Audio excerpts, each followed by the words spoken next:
Hello, I'm Mr. Eliason, and welcome to World History.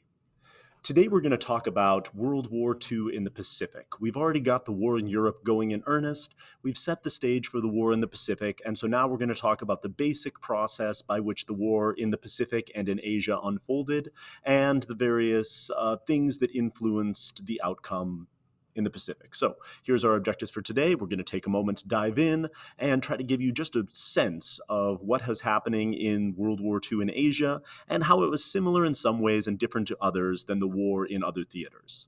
As we talked about previously, the United States, in response to increased Japanese aggression and expansion, specifically the violence in Shanghai, Nanjing, and the annexation of French Indochina, had led to the U.S. putting an oil embargo on Japan.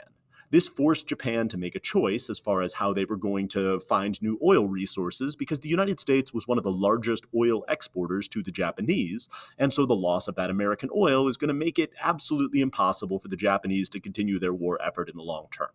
So we're going to listen to the wartime Prime Minister of Japan, Hideki Tojo, and his opinion about what he was trying to accomplish during this time period. So let's take a moment, read this with a grain of salt, knowing that he's, of course, trying to portray himself in the best light, and we'll move forward.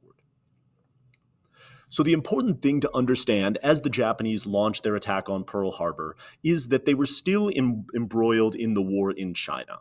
The war in China was still happening in earnest. The Japanese were still trying to establish a defensible perimeter. They were still fighting with both openly with nationalist troops and contending with communist guerrillas. And so this was a huge problem for the Japanese. But at the same time, they had a pretty effective navy and they needed oil resources. And so Isokoro Yamamoto, the famous Japanese general, came up with this daring plan to launch an assault on Pearl Harbor in order to pave the way for Japanese expansion in the rest of the Pacific. The assault on Pearl Harbor was incredibly effective, and again, you'll talk about this during your U.S. history classes. Pearl Harbor's air defenses were not really prepared for an air assault from carriers because it was so far from any prospective enemy, and so the U.S. Pacific Fleet was crippled. Thousands of Americans' lives were lost, and really, the only silver lining for the United States is that their carriers were not present at Pearl Harbor, and so they're still going to have some operational aircraft carriers in the early phases of the war, even if they're going to have to really rebuild the rest of their Pacific Fleet. This is the Japanese assault plan over Pearl Harbor.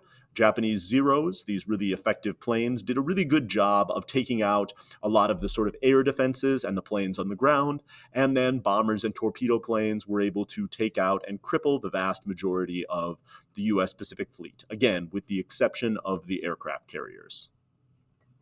With this, the Japanese were then able to launch an assault on a whole bunch of different territories, taking Singapore and the rest of Siam, moving into Burma, moving into the Dutch East Indies, launching an assault on New Guinea, and establishing and taking over the Philippines.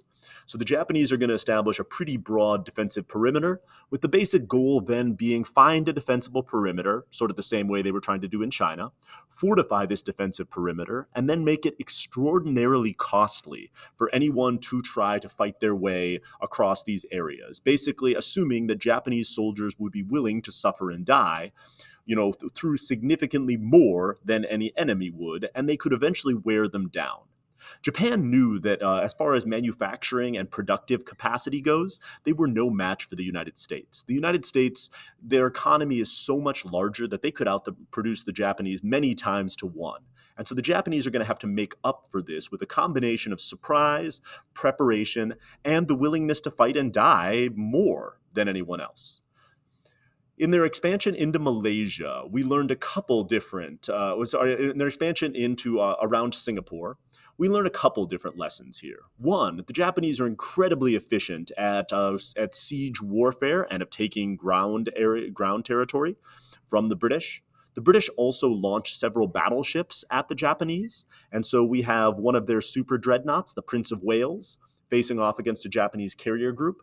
And this really highlights the importance of aircraft carriers because the Prince of Wales was supposed to be this unsinkable queen of the seas, this decisive battleship that could control whatever naval battlefield they were on.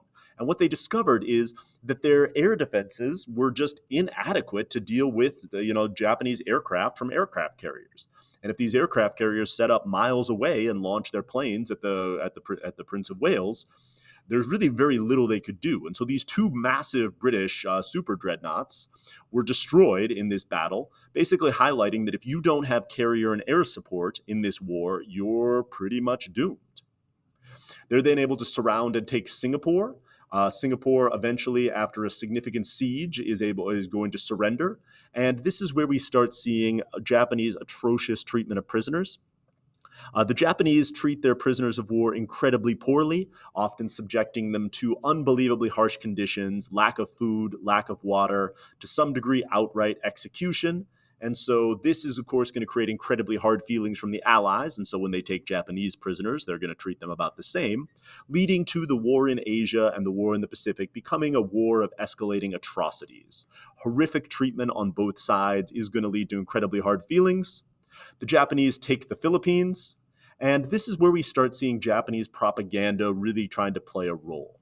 The Japanese are attempting to paint themselves as the liberators of Asia, as trying to make Asia a continent again for the Asiatics, to free them from Western imperialism. And similarly to how the Nazis are trying to, when they invade the Soviet Union in the next lesson, how they're going to try to paint themselves as the freer of Eastern Europe from communism.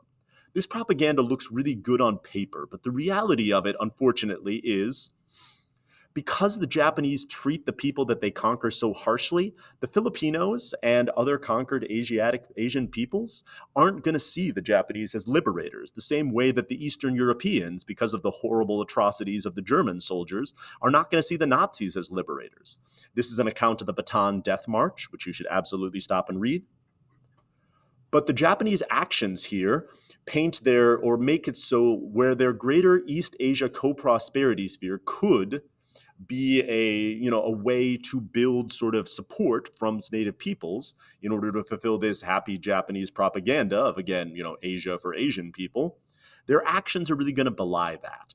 And the horrible treatment and the brutality of Japanese soldiers are going to prevent them from developing good connections with the people that they're ruling, which is going to really help out the Allied forces when they try to push back against the Japanese. And so, yes, and it's another thing so similar to the Russian Civil War. The Russian people hated the Red Army, but the atrocities of the White Army made the Red Army almost preferable. So the same way that, yes, none of these conquered countries really support Western imperialism, not to a large extent, but the horrible actions of the Japanese really put the sort of imperial rule of England and the United States in a different context for a lot of Asian peoples and really prevented them from getting on board with the Japanese propaganda of the greater East Asia co-prosperity sphere. The Japanese would also use live prisoners to, quote, blood their new soldiers, forcing these new soldiers to commit atrocities, execute prisoners, practice stabbing with bayonets, decapitating with swords. And so this horrible treatment, again, started this never-ending cycle of atrocities and alienated the people that the Japanese conquered.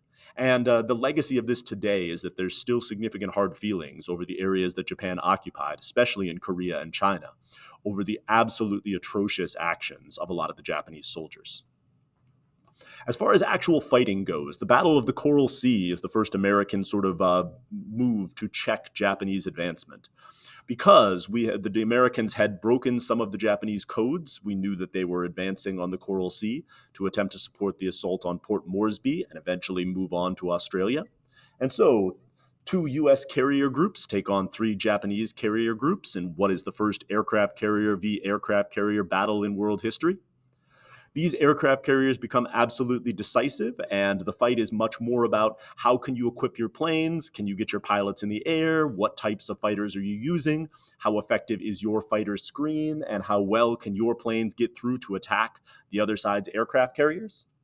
In this battle, it's mostly a draw in that the Americans are able to take out 1 Japanese aircraft carrier. The Japanese are able to take out 1 American aircraft carrier, and then both sides basically run out of munitions and planes.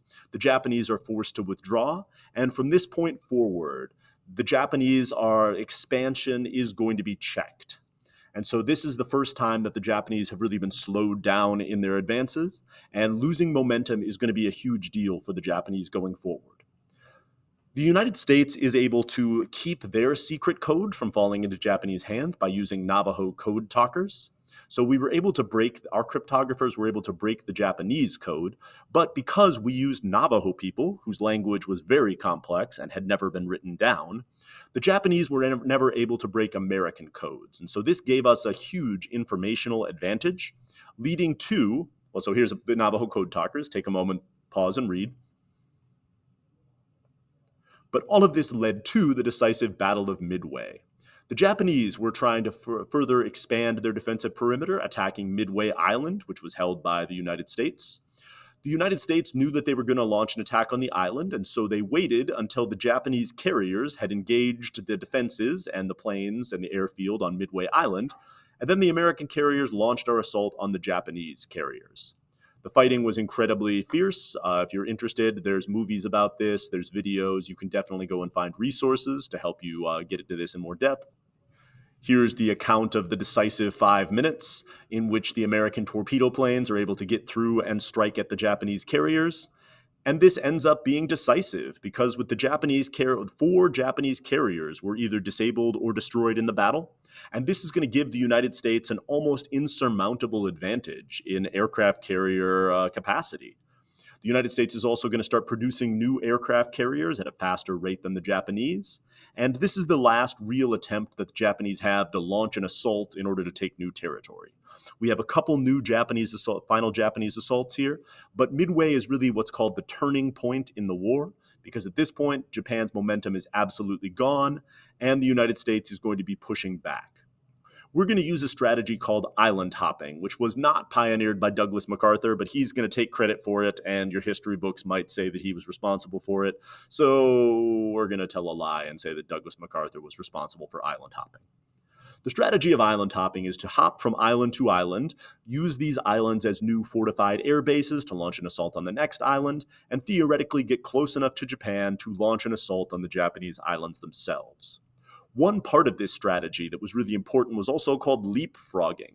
We would bypass incredibly strong Japanese islands, cut them off from supplies, and basically use them as massive sort of prisoner of war camps to keep Japanese troops and forces there cut off from supplies so they couldn't join the larger fight. Because a lot of these islands were so small and did not produce food or anything else that humans might need, by keeping the Japanese there and cutting them off, we effectively doomed the Japanese to potentially starve to death on these islands. And so it was an incredibly effective, if somewhat cruel strategy to take only islands that we felt like were less well defended in order to cut down on US casualties and get closer to Japan. Guadalcanal is part of the Solomons Island offensive. This is our first major island hopping endeavor. We're going to drive off the Japanese fleet because of our air superiority, and then we land troops on the incredibly mountainous and heavily forested Guadalcanal Island. Fighting on Guadalcanal was incredibly brutal. You can find videos about the naval assault on Guadalcanal if you're interested. Fighting the Japanese on Guadalcanal was incredibly brutal for reasons that are described here. So take a moment, pause, we'll keep going.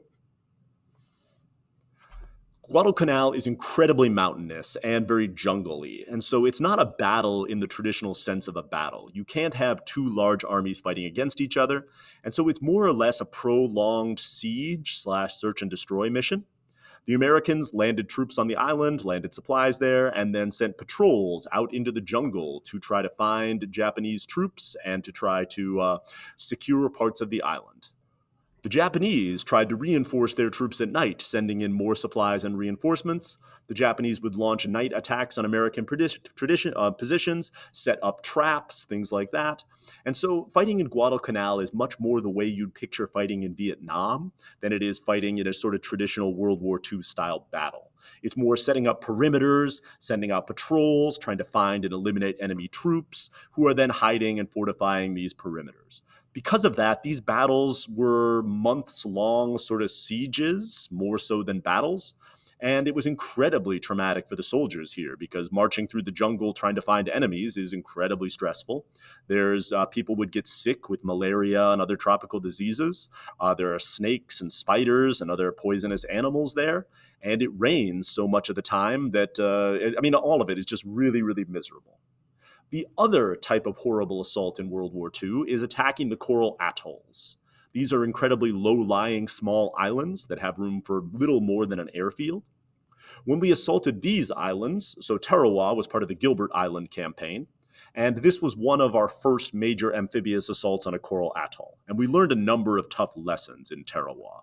One, getting onto the beaches was incredibly difficult. These amphibious landing craft would often get caught up on coral reefs, and then the drivers would force the Marines to wade through water, sometimes for 7 or 8 football fields that's up to your chest, as the Japanese have set up machine guns on fortified positions and are firing at you. If you stepped into a hole, you would drown from the equipment you had. If you fell down, you were unable to get up. And you're marching and you're carrying your gun above your head so it doesn't get wet, assaulting these incredibly fortified positions. At Tarawa, we took incredible losses here. Here's a story of what it was like to assaulting the beach. And then even when we get onto the island of Tarawa, you have to fight the Japanese in a series of fortified bunkers. The Japanese often dig caves, set up traps, and so the fighting in these places was incredibly rough, and the Japanese generally refused to surrender, fighting almost to the last man.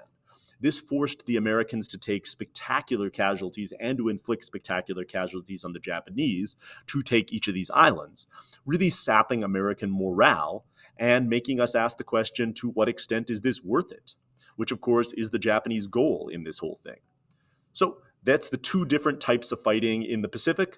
This is why the fighting was so traumatic. I mean, not that all phases of World War I wasn't traumatic. And when we get to the Eastern Front, there's going to be a whole host of atrocities and massive unpleasantness there. Honestly, all of World War II was really unpleasant. The Pacific had its own types of unpleasantness, so hopefully that's clear to you. You understand the different types of fighting there, and we sort of set the stage of what the Americans are going to have to do in order to get close enough to Japan to have a shot at ending this war. So for next time, we'll talk a little bit about the development of the totalitarianism in these societies, and then we'll launch Hitler's invasion of the Soviet Union. So for now, we'll leave you there. Thank you for listening.